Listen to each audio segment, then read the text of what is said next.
Hare Krishna. Eat food made of plants, not made in plants. Nowadays, eating is big business. Nowadays, food is actually, in many ways, one of the biggest industries. And when people are obsessed with food, which they have always been, but food was never as commercialized as it is in present times. And when it is so commercialized, then the result of such rampant commercialization is that people don't feel any hesitation in people means the commercial giants. They don't feel any hesitation in exploiting our taste buds for maximizing their profits. So how do they maximize their profits? By focusing on trying to exploit us as much as possible, by seeking by trying to maximize the titillating substances. In fact, there are researchers who, when they actually do the food testing, there are huge labs dedicated to this, that at what level of sugar, what level of salt, what level of fat, what level of oil, what level of particular tasty components do the brain signals when a person is eating that kind of food.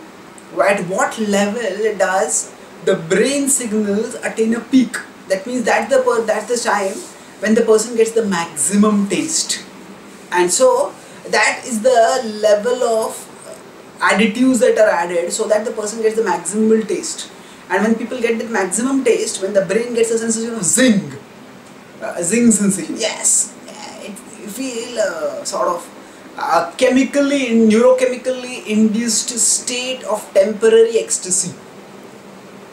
Then when that happens, when we get that neurochemically induced state of temporary ecstasy, then we get hooked to it. In fact, there are well-researched books like Michael Moss, like Pulitzer Award winning journalist Michael Moss, Sugar, Salt, Fat, How the Food Giants Hooked Us, wherein such experiments are described by which the food level by which the foods are optimized primarily, if not exclusively, for their taste, irrespective of what their health effects are. And thus, when we eat food made in plants, by plants we refer to our food processing units, manufacturing units or food processing units, then such food is actually meant not for our nutrition but for our titillation. And it is customized for titillating us to the maximum extent and thereby trapping us. In contrast, when we eat food made of plants, that is food which is naturally suited for our body, because our body is largely similar to vegetarian body, and further that is the food that is best oriented, that is endowed with natural tastes that are not harmful for us. So often if we see, we have many diseases that are induced not so much because of not having enough to eat, but because of not eating the right things. So Krishna talks about food of inappropriate tastes, that means taste that lead to trouble. So he talks about food in the mode of passion. Katva amla launa tyushna tikshna ruksha vidahina ahara rajasya seshtas dukkha shokamaya pradaha. So he says that food which is katva amla launa tyushna, which is describing all these tastes which are actually excessively spicy, excessively oily, excessively titillating. All these tastes, he says, dukkha shokamaya pradaha. He says this bring misery, they bring disease, and they make our life miserable over here. And yet he says rajasasya ahara rajasasya ishtas. People in the mode of passion find such food attractive.